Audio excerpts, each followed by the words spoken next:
आता शॉपिंगसाठी गावाबाहेर जाण्याची गरज नाही। इचलकरंजी शहरामध्ये आपल्या सेवेसाठी सज्ज आहे टेकिट सुपरमार्ट। टेकिटचा वायदा जास्तीत जास्त फायदा। तांदूळ आणि तृणधान्य, कडधान्य, खाद्यतेल, दुग्ध उत्पादने, मसाले, कॉस्मेटिक्स, स्टेशनरी, क्रीडा साहित्य, कपडे, फर्निचर, इलेक्ट्रॉनिक, घरगुती उपकरणे, सायकल्स, फुटवेअर, खेळणी, भेटवस्तू, MRPवर किमान 10 ते 60% सूट।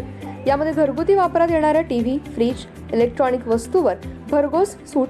10% पासून ते 60% बचत। प्रत्येक वस्तूवर बचत। टेकिट मॉलमध्ये या आणि भरघोस खरेदी करा।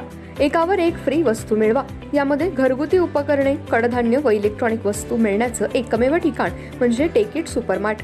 पत्ता पंचवटी टॉकीज रोड, छत्रपती शाहू महाराज पुतळ्याजवळ।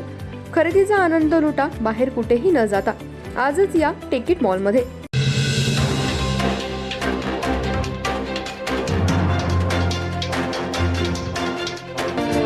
नमस्कार, मी तेजस्विनी मगदूम। एम मराठीमध्ये आपल्या सर्वांचं स्वागत आहे। पाहूया ठळक घडामोडी।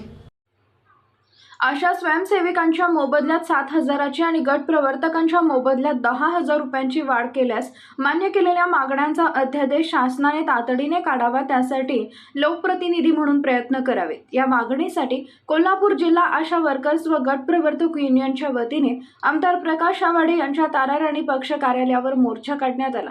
यावेळी तातडीने अध्यादेश जारी न केल्यास लोकप्रतिनिधींच्या गाड्या रस्त्यातच अडवल्या जातील असा इशाराही देण्यात आला। संघटनेच्या वतीने दिलेले निवेदन ताराराणी पक्षाचे अध्यक्ष प्रकाश दत्तवाडे व प्रकाश मोरे यांनी स्वीकारले।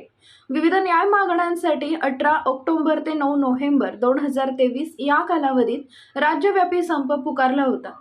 या संपाची दखल घेत मुख्यमंत्री, आरोग्यमंत्री, अपर मुख्य सचिव व आयुक्त आरोग्य सेवा यांच्यासोबत झालेल्या बैठकीत काही निर्णय घेण्यात आले होते, परंतु त्याचा अध्यादेश न निघाल्याने शनिवारी कोल्हापूर जिल्हा आशा वर्कर्स व गट प्रवर्तक युनियनच्या वतीने राज्यभर आंदोलन सुरू आहे। याच अनुषंगाने आज ताराराणी पक्ष कार्यालयासमोर निदर्शने करण्यात आली।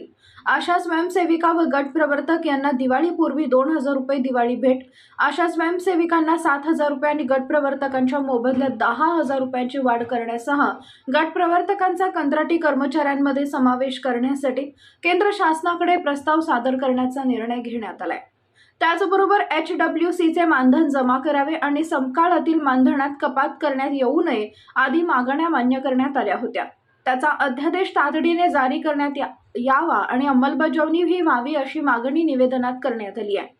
या आंदोलनात उज्ज्वला पाटील, भरमा कांबळे, सदा मलाबादे, सुभाष जाधव, राधिका घाटके, कविता पाटील, विद्या जाधव, दीपाली भोसले, सारिका पाटील, संगीता कांबळे, मनीषा मोरे, संगीता कामते, छाया काळे, पूनम माळी आदींसह आशा स्वयंसेविका व गट प्रवर्तक मोठ्या संख्येने सहभागी झाले होते। यावेळी बाळासाहेब कलागते, राजेंद्र बचाटे, नजमा शेख, सुवर्णा लाड, रमेश पाटील उपस्थित होते। सेवा सदन हेल्थ प्लस हॉस्पिटल यामध्ये बायपास सहित सर्व शस्त्रक्रिया, ऑपरेशन थिएटर, सुसज्ज कॅथलॅब, सुसज्ज 28 बेडचे ICU, सर्व शासकीय योजना व सर्व इन्शुरन्स योजना, अनुभवी तज्ञ doctor, free home sample collection, 10 सूट, यामध्ये रक्तलघवी व इतर काही, सुसज्ज स्पेशल रूम, जनरल वॉर्ड, 24 तास ॲम्ब्युलन्स सेवा। सेवा सदन हेल्थ हॉस्पिटल, निरामय road, Bohra market, Ichalkaranji. Phone number 72 76 74 80 03।